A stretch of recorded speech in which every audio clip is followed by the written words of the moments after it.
am Anna Seawold, and this is Authentic Parenting, a podcast about personal development in the context of parenting, where I explore how you can find more calm, connection, and joy in parenting through the process of self-discovery and inner growth with a trauma-informed lens.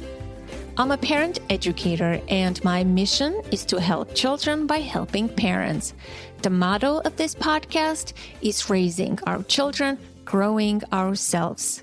Today, updating your relationship with your parents. We hosted our first post-pandemic live event. It was also our first podcast event. We recorded a show in front of a live, real audience. I am super excited to bring the edited version of that public conversation to you. My guest for the live podcast was Danniel Mate. He has appeared on the podcast before in episode 338, Healing Childhood Trauma in Adulthood. That episode generated incredible feedback from around the world, and because of that, I decided to invite Danniel back for round 2. Danniel is an award-winning lyricist, musical theater composer, a mental chiropractor, and podcaster. Danniel's original musicals include The Trouble with Doug, Hansel and Gretel, Heidi and Gunther, and The Longing and the Short of It. One of his musicals, an adaptation of Russell Banks' novel The Sweet Hereafter, is being currently produced in Philadelphia.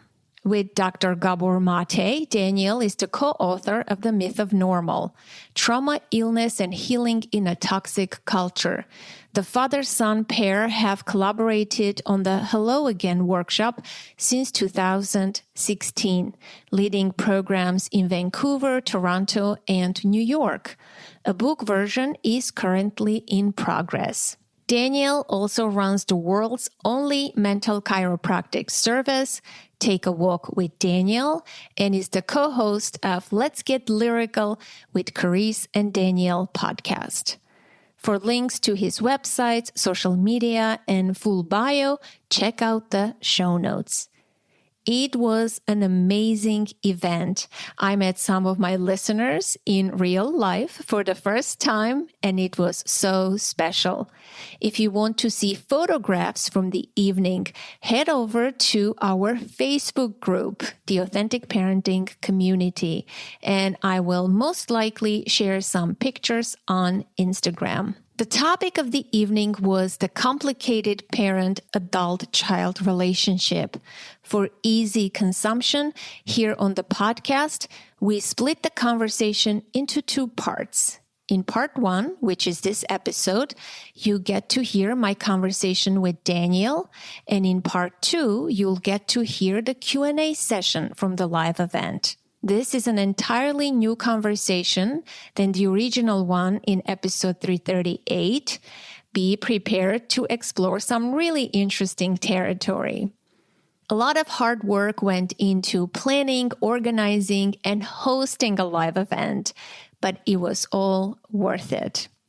Based on the reception of the live event and the feedback that we received, I want to announce that there will be more live events in the future. Thank you for listening. Please enjoy. Before we get to today's episode, I want to give thanks to our sponsors. The first sponsor is the Monkey Mashup. There are so many parenting websites, but they all offer general advice or specialize in one area of parenting: pregnancy, breastfeeding. When you're feeling overwhelmed, you probably don't have the time or energy to spend hours on Google or social media to figure out how to get your baby to sleep or how to help your preschooler with separation anxiety. The Monkey Mashup is a space where struggling parents can find the exact help they need, whether it's uplifting articles, a licensed therapist, a baby sleep consultant, or a lactation consultant. You can search for all sorts of professionals available in your area or online, and even see whether they are available by phone, text, email, in-home visits, or virtual in the same search results, so you can find the exact right help for you. Visit themonkeymashup.com today and see how they can help. Again, themonkeymashup.com and see how they can help. Our second sponsor is offering an incredibly useful resource. Do you have a boy between the ages of 2 and 10 who is hurting you, your partner, or his siblings? Maybe he hits or kicks or teases or calls names? He is rigid and easily frustrated when things don't go his way, and you're likely tiptoeing around him or exploding, feeling like the mood of the entire family rests on his mood of the moment. It's a scary place to be, especially when you feel like you've tried everything from timeouts to talking nicely and nothing has helped. What if the aggression doesn't stop? With 2 decades of success helping parents, Tasha Shore is everyone's go-to expert for young boys struggling with aggression. In her course, Out with Aggression, a 6-week sprint to stop your boy's explosions and lift your parenting confidence, Tasha teaches you how to keep your cool as you implement a peaceful parenting practice that stops the aggression. Aggression almost never goes away on its own, but you can stop it using connection. No punishment, no shame, no harshness, but you've got to do it right.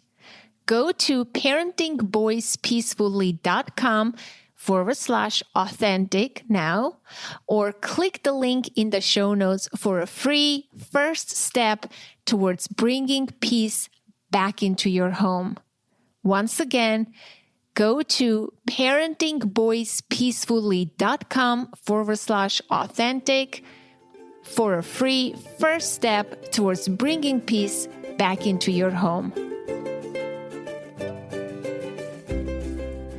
So let me introduce Danniel. I am sure many of you know him, but very briefly tell you that he is an award-winning lyricist, songwriter, composer, musical theater writer. As he mentioned, his musical is being produced currently. And there are a number of other musicals that he has written. I'll have the full bio in the show notes. With his father, Gabor Maté, as you know, he's the co-author of The Myth of Normal. And with his father also, he is leading workshops on the topic of parent-adult-child relationships called Hello Again, Fresh Start for Parents and Adult Children. And he is also a podcaster. Do you want to say a few words about your podcast? Sure. I'll add that the workshop, the Hello Again workshop, is about to become a book.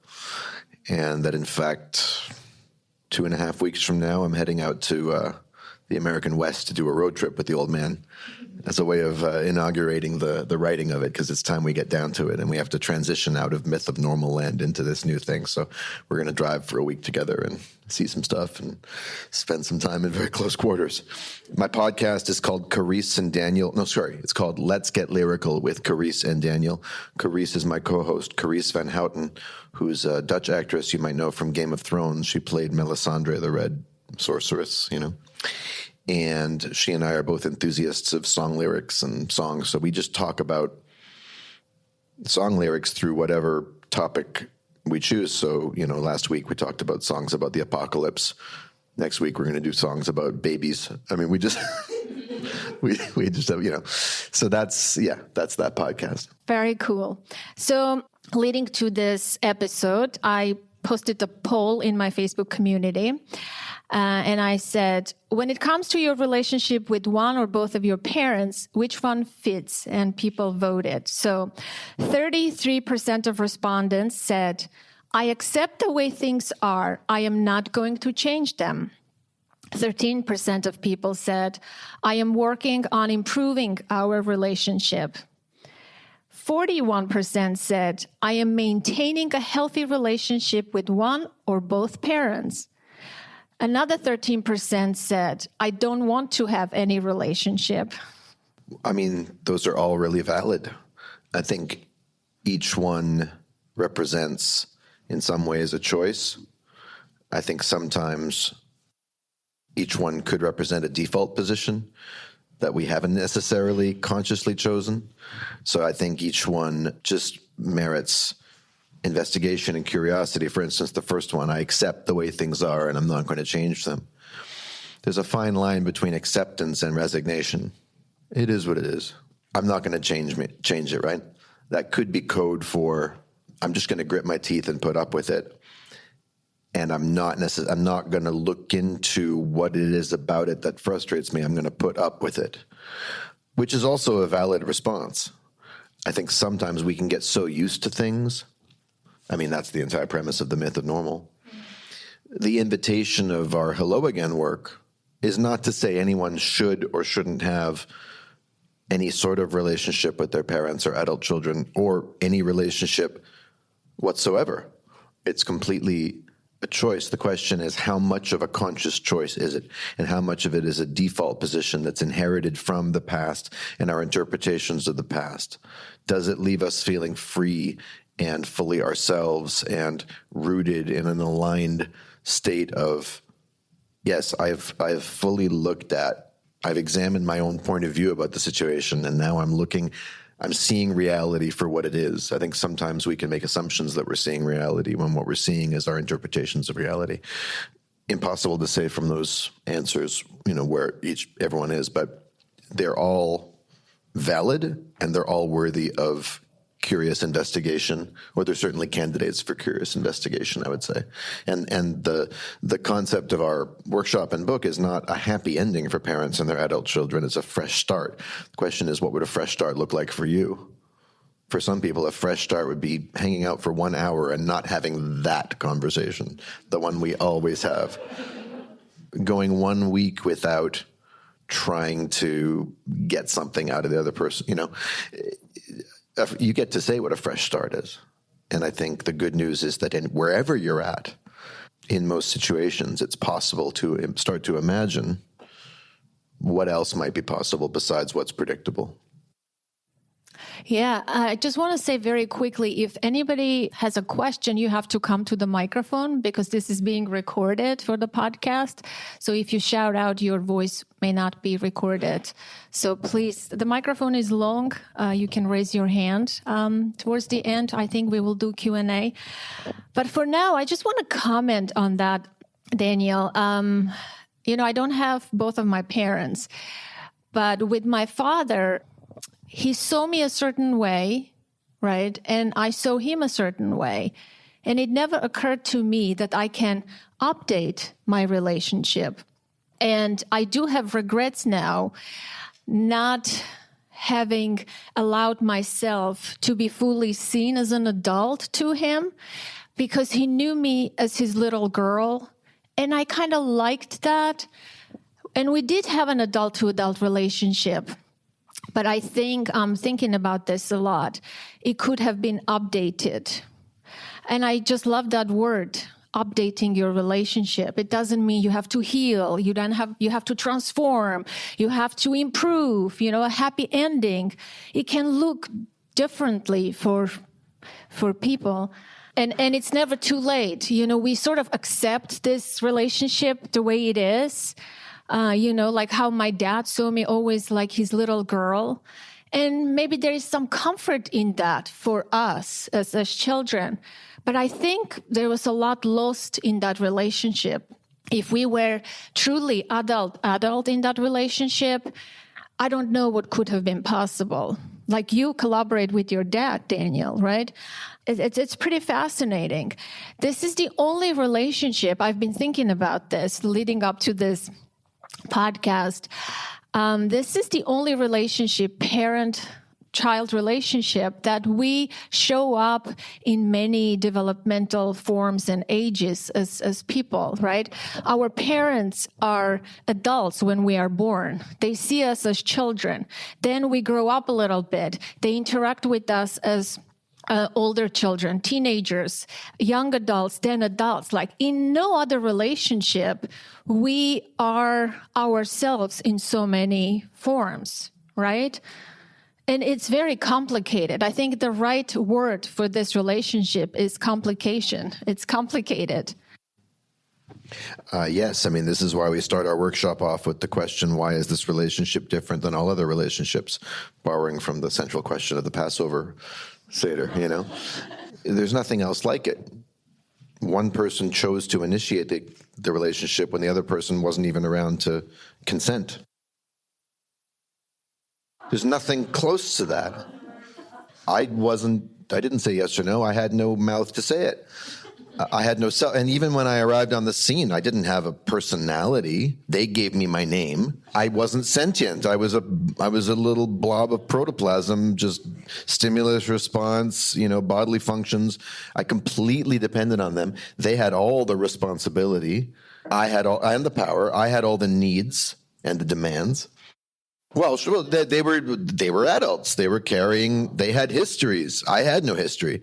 So I come into this world with certain inborn, inherent expectations, and I land here, and I get them, and I didn't get to pick. Now, of course, they didn't get to pick the particulars of me either, right? But it's not reciprocal. They don't need me the way I need them. They may feel like they need me, but that's just a feeling. That's not the actual reality. Now, nature does have this crafty way of, there's an attachment drive between parents and children, but that's so that parents take care of children. If it wasn't inherently joyful and magnetic for parents to take care, this is why babies are cute. This is why babies make us delightful, because otherwise it wouldn't be fucking worth it.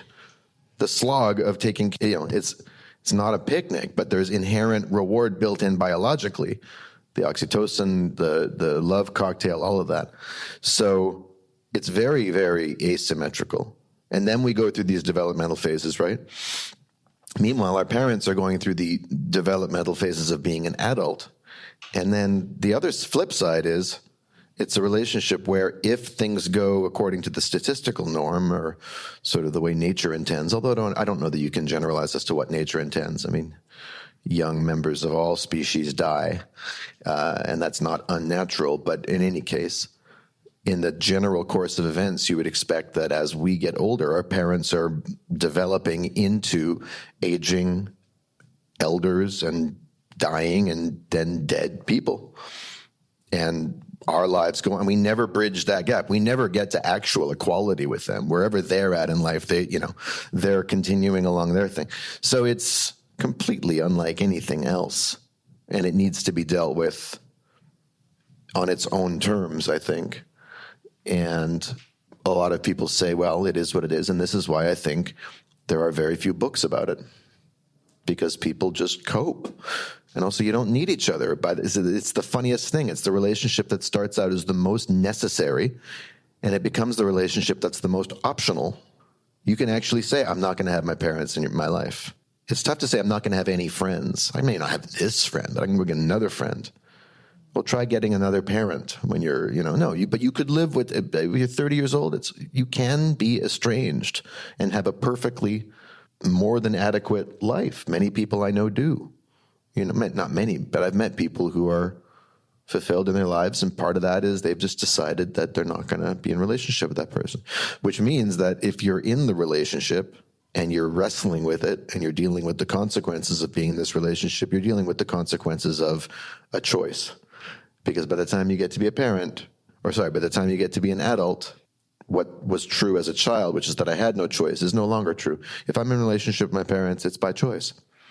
And that should be empowering, but it also means it's on me. I think a lot of people deal with guilt. It is by choice theoretically, right? But a lot of feel guilty for exercising that choice and either setting boundaries or cutting them off completely or choosing how that relationship might evolve or go forward. What can you say about guilt, obligation, sense of obligation? After all, they are our parents, right? We can't just discard them. I hear you and I agree with you, but I'm trying to see this other side. I mean, are we obligated in some ways to take care of them, for example, when they are elderly? I feel guilty tremendously for my dad. He never put that guilt on me, but I internalized it. If they are sick and elderly, are the roles reversed? Like when we were babies, they took care of us. Are we supposed to return the favor, so to speak? Can you say a few words about that? I think that's entirely a cultural question. I think certain cultures are going to expect that, and I think certain cultures are not. I don't know what nature intends. I don't know that nature expects the members of any species to nurse. I mean, I think in a sane culture, we wouldn't have elderly people. We would have elders who are taken well care of, in fact, revered, and it's not left to, the nuclear family to nurse them into the grave. We're living in a very strange time. It's our normal, but it's bizarre evolutionarily. So I don't know how it's supposed to be. I can understand the guilt. I mean, there are consequences to estrangement for sure. There's some things to deal with, and I'm not prescribing or suggesting or recommending estrangement. I'm just sort of throwing down the gauntlet of agency and choice. Guilt is the guilt goes the other way too. A lot of parents are walking around feeling guilty about their children. They look at their kids struggling in adulthood, and they see, whether they want to admit it consciously or not, they see the consequences of the conditions into which they brought these children into the world and what they hadn't resolved for themselves. I know this has been painfully true for my parents. I mean, it's a real double-edged sword to know what my dad knows about childhood trauma and all this, and it can be blown out of all proportion because all of a sudden you can't even see your children except through the lens of your own guilt. And now you're not even relating to them. It's all about you, which is just a continuation of the thing. Guilt is obligation is culturally mandated, I would say. I don't think obligation exists outside of the expectations of a community and what's required to keep a culture going.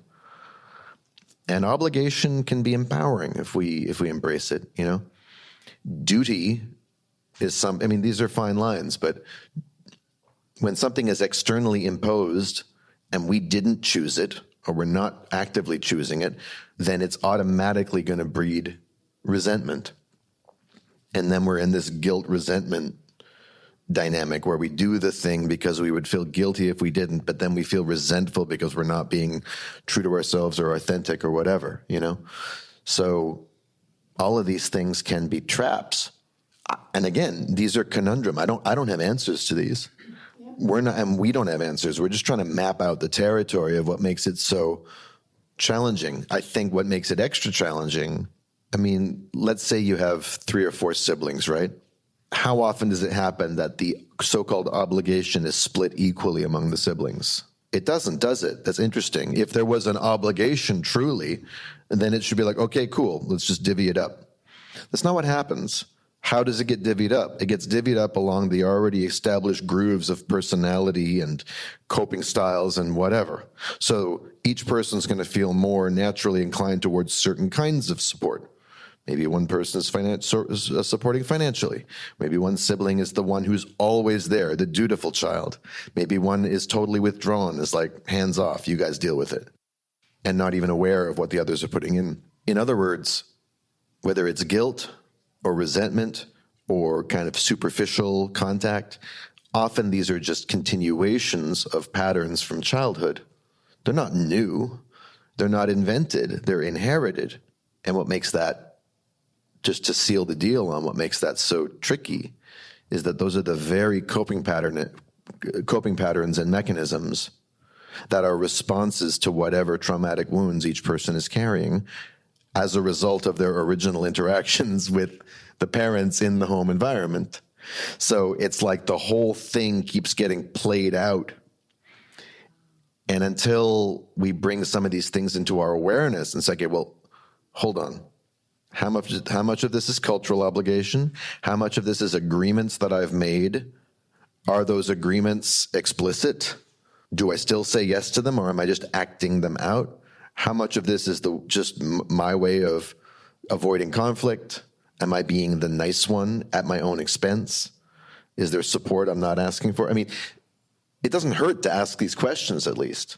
Unexamined, it's just sort of a pre-made script. And one of the things that we examine in the workshop is the different prototypes that people fall into. And lo and behold, one of the parental prototypes, and the prototypes are like characters that we sort of automatically play without even deciding to in moments of stress. One of the parental prototypes is the guilty parent. One of the parental prototypes is the child parent, the one who makes the children into their parent, to take care of them. And one of the child prototypes is the dutiful child. There's also the aggrieved child who's, closer to the way I have done business a lot of the time, the one with a chip on his shoulder. All of it is automatic. It's just an automatic script that's being played out. And if you were to watch it from the outside, all you would need is a stage, lighting, and a curtain, and it would be theater. Because it's like, and you've ever had those moments in your family where you're like, is someone watching this? Like, this is just too good. You can't write this shit, So, yeah, I mean, guilt. If guilt is chronic, if guilt doesn't prompt you to, like, there's a pang of conscience, that's healthy remorse. But that's the kind of thing that prompts me to go do something about it. But guilt as a constant motivator and as a constant inhibitor on me setting boundaries or admitting at least what's true for me, that's automatic, that's chronic, that's conditioned, and that has consequences. I want to ask you, talk about this part, how we see our parents, rather they see us through their filter, right? And all we want is for them to see us and accept us for who we are. This is this ongoing battle that emerges in childhood. And it seems like it never ends for many people. Why do you think that is? Why can't our parents see us without that filter? Or is it really possible? Because we're also seeing them, right? We have our own version of stories. A story happens in a family. Your child walks away with their own version of that. Their experience is valid and different, and the parent has their own version of it. And there is always a mismatch, I would say. Can you speak to that a little bit? Well, look, it's hard enough to get any two human beings to see each other fully in the present. Try to get a husband and a wife to fully see each other. How often does that happen? That's called that becomes like a happy memory. Remember that day when we really listened to, that was like a really good day. That was a magical date we went on. That's not the norm for human beings. Look at the world we're living in. So why would it be any different from parents and adult children, especially when that's the relationship that's the most past-based relationship in the world? Because it exists because one person brought the other into the world and did what they did to bring them up and then left them with all kinds of baggage and whatever. I mean, you asked, why can't our parents see us for who we are? Well, what I've had to confront in the past few months since our first interview is, why do we need them to? Why do we still need them to? We did. This is the thing. This is the really tough thing of it. And it's a paradox. There's so many paradoxes in this relationship. And I think dwelling in paradox is a skill, being able to handle ambivalence, being able to handle two opposing things that seem opposing, but in fact, neither one's going to give way. So you better get your arms around both of them. Well, on the one hand, absolutely, we did need them to see us for who we were. We needed it from the moment we were conceived. That's an inborn, basic human need, an inherent expectation, as we talk about in the myth of normal. And most likely, certainly if we're still trying to agitate for it now, we didn't get it. We didn't get it when we needed it. Or we got it in part, but getting it in part is not getting it because we need to be seen for who we are.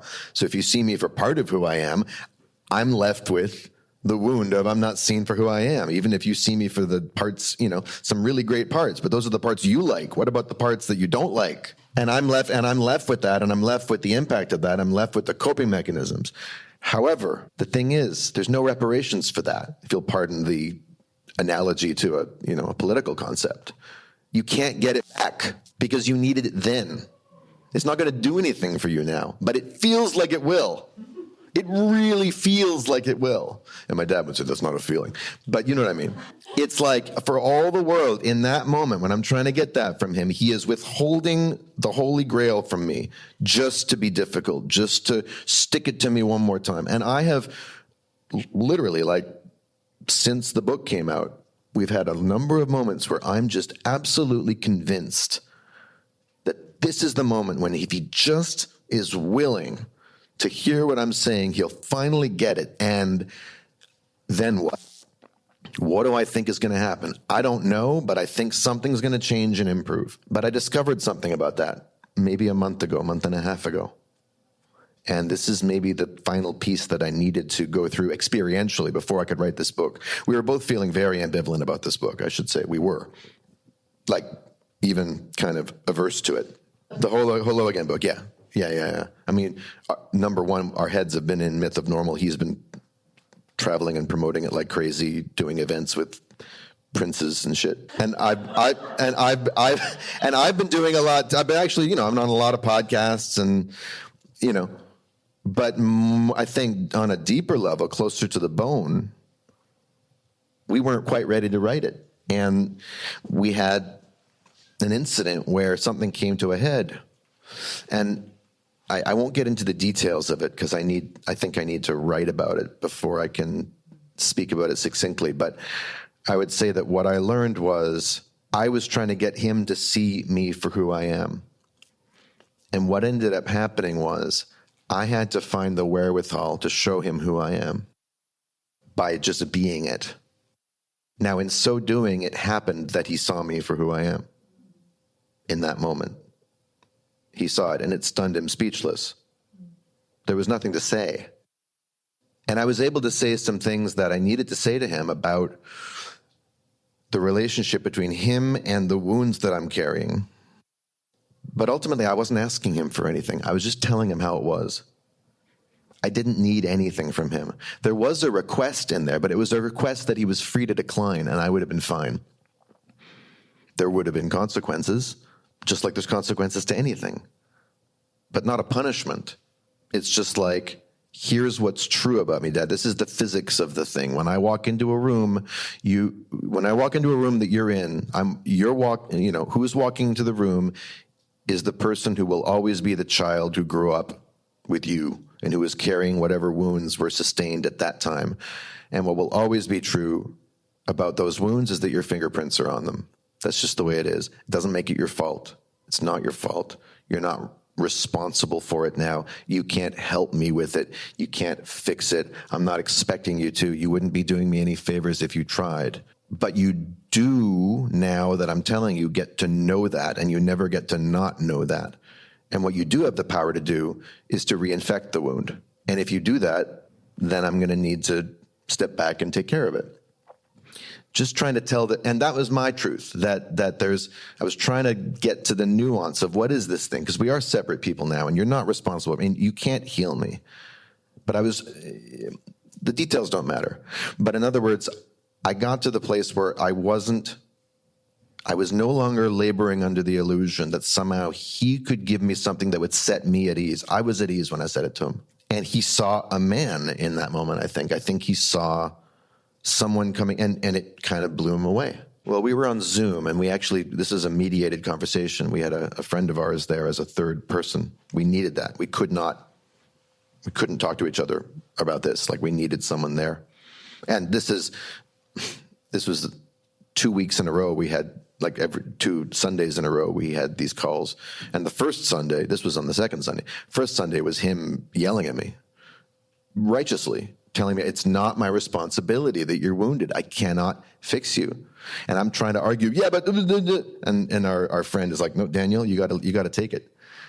And I got to just see my dad in his pain and his anger, but also in his stand that he wants a new relationship with me. He wants this dynamic to stop, and he doesn't know how. And all he sees is this adult child coming at him with this upset, with this tantrum. And he doesn't know what he's done with it. And I just got it. I was just like, I saw him for who he is. He's doing, and I didn't have to agree or disagree or approve or disapprove. My opinion about it was irrelevant. There's Gabor over there. That's just the facts. That's who my dad is now. He's a 79-year-old man. That's the other thing to update. That's an almost 80-year-old. That is not the father I grew up with. Look, think of where he's at in his life right now. What's at stake for him at age 79? And then I come back to myself. What's at stake for me at 47? Not a father, wanting to be one. And I had compassion for both of us all of a sudden. And it didn't feel good to be yelled at by my dad. And it reminded me of being yelled at as a 4-year-old or whatever. Yeah, but there was something else present being like, yeah, I remember that. It's a memory. And I can take it somehow. Like there's a man here who can take being yelled at by another man. It's fine. And it's coming from love. Again, do I like it? Is this the script I would write for him? No. Do I agree with everything he's saying? No. Could I poke holes in it if I wanted to? Absolutely. It's a question of what game do I want to play? And so in that first conversation, I did just have to take it. And then that gave me the week to sit with it. And having taken it, I was able to come back, not apologetic. I'm so sorry, Dad. You're right. No. I was like, Dad, I got what you said. Okay, I got it. And here's what it led me to. And I was able to tell him my thing. And you asked me, how did I know that it hit him? Well, first of all, he muted his microphone so that he couldn't interrupt me. That was good. Because we were on Zoom. And then afterwards, and I could see him just going. Was he No, that was the first week. The second week, when I got to speak, I was speaking. And sometimes I raised my voice, but it's sort of more with emphasis. I wasn't yelling at him. But the point is that when I was done and he unmuted himself, he said, "You just completed our book." And he said, "Wow." He said, "Thank you for that." And I said some hard things, but they weren't coming from a place of trying to get anything from him. I said the things that I needed to say to be completely myself, to be completely heard. And it helped that we did it in an environment with a mediator there, where it was guaranteed, or at least helped along, that we would actually not be able to cut each other off at the pass and do our little thing of defending ourselves in a way that makes the communication fall on the floor. And then you have to keep saying it over and over again. It actually got through. It's interesting that you still work with him so closely, yet you want him to see you for who you are. But somehow, don't you think it makes it hard when you're so involved together? Distance makes things, I think, a little easier. It seems like you're in this relationship and you're constantly getting opportunities for healing or updating your relationship, but patterns are repeating over and over. When are you going to walk away or update, or what is it that you are seeking from him? Yeah, I think sometimes my siblings have wondered that. My conscious answer, the answer that I find the most defensible, that I can stand behind, is we have work to do together. No, but wait, of course it's optional. And we have work to do together in the world, not work on our relationship. That's not what I'm talking about. We are collaborating. Why do I write musicals with the person I write musicals with? I don't have to, because together something is possible that wouldn't be possible. Now, are we deriving some kind of, are we growing through it? Of course we are. But at our best, it's actually not about us. We're trying to create something that doesn't exist, which is a public conversation and a vocabulary to talk about this relationship that it seems like everyone is dealing with, but no one is dealing with. Or no one has the language, which is why this is why you're here, I assume. Which is why when I tell people about this book and this workshop, they're like, "Oh my God, sign me up, I need that." Well, we're the ones doing it. No one else is stepping up. And why? Not because we're martyrs, because we enjoy it. We're both, each in our own way. Like it gives us a chance to explore something, to wonder about something, to expand our understanding of something. And fundamentally, we enjoy working together. We really love working together. It's a lot of fun at its best. I mean, writing together, the love of language. We like leading workshops together. We actually genuinely like each other as well as love each other. Like all of this other stuff. So the working together is sort of, in fact, it's an incentive to work through the stuff, because really, like, we were at the point where, like, well, maybe we won't do the book. And it would have been fine if we'd said we're not going to do the book. It's not worth it. I almost did walk away, and he almost did walk away. But then we actually realized, no, there's a way through this. And if there's a way through this, we want to write that down. You know, we want to share that. Now, yes, I ask myself, at what point will I walk away? And I've said to him, after this book, I think we're done. Which is, I mean, good. Go have your 80s, you know, like go, you know, and I'm going to go, like, and quite frankly. So hold on, you letting him go. Does that mean you are holding him close to you? Are you symbiotically attached to this relationship because you want that? Or is it mutual? You gain mutual benefit from it. It's healing for both of you. You mean the working relationship? The working relationship, yeah. Yeah, but again, the working relationship is about the work. It's not about the healing. We could heal. It would be a lot less trouble to heal while not writing a book together. But yet you choose that. That's right, because it's part of our work in the world. It aligns with what we're here for. Now, yes, is there a part of me that still struggles to let go of Daddy? Of course. But I'm getting ready to look at someday I'm going to have to let go of him completely. You know, and every time I shed an illusion about who he is or could be or should be, I update, you know, because when you update your vision of someone else, you're updating your version of yourself too.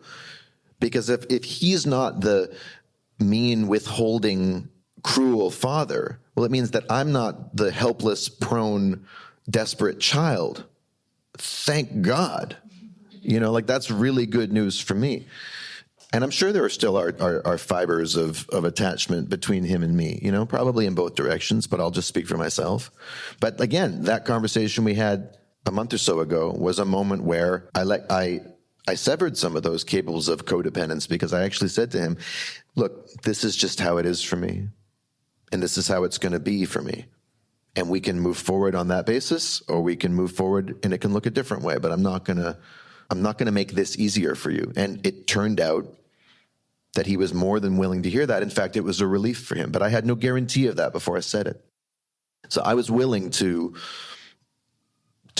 release the collaboration if it meant if the collaboration came at the expense of us growing as individuals and being who we're supposed to be in the world and being fulfilled, just to keep up some public persona.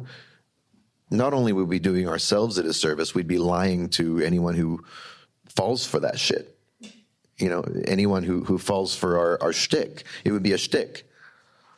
And that's the last thing either of us want to do. So you have to, when you're in public, when you're doing relationship stuff in public, you have to be very mindful about that, because people do look at us in a certain way and they want something. And we have to keep it real with ourselves and each other. Well, as you said, your father is 79. He seems like, and God bless him, I wish him health and longevity. Do you ever think about his death? Like, do you have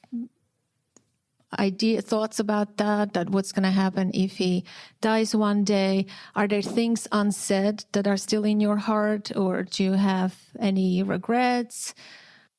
I think I'm going to find out a lot about that on this road trip that we're taking. With him? With him. Yeah, he and I are going to be driving through Utah and Wyoming, I think, and spending some time together. I don't know what I have unsaid. These are blind spots, you know? Sometimes you find them out too late. I feel good right now. In the aftermath of a conversation like that, It would be less tragic for me to say goodbye to him than it would have been if he had died before we had that conversation. But then there's always the next thing. And it's never going to be a good time to say goodbye. But that said, do I think about it? I haven't had a lot of death in my life. I have been sometimes I think I've been spared, and sometimes I think I've been ripped off by, or at least deprived of something by not having seen much death, at least not the kind of death that's like not supposed to happen. We expect certain deaths. Other deaths are like, oh my God, where did this come from out of the blue? In fact, in reality, death is just I think one of my favorite authors is Stephen Jenkinson, who writes about the death-phobic culture that we live in, and just how we just don't deal with it, you know? And death has not been talked about much in my family. My dad doesn't talk much about his death. My dad has, I think, in some ways, a bit of an immortality complex. He's so vital. He's so alive. He's in his prime at 79, you know? He's really coming into his own right now in terms of public recognition and seeing his impact on the world. I mean, of course he's not at the place where he's imagining his own passing. And like you said, God willing, may we have lots of time left. I don't know. I have no idea what it's going to be like. It's undiscovered territory to me. I do have my own hopes, but I think I'll keep those to myself in terms of what because those are still kind of uncooked, and they're also, I think that's pretty intimate stuff. Because, I mean, in the first of those two conversations that we had, I think our intermediary, our friend, was saying to me, you know, that his father had died, and he was talking to me about regrets. He's like, what, you know, if your father was going to die today, what would, you know? And I just couldn't go to that theoretical. That theoretical didn't move me. You know, ultimately, I just wanted to say, I just want to be real with you, Dad, until the last moment, and whatever's, you know, but I certainly hope that we can break through this before we have to say goodbye. And we did. Let's open the floor for questions.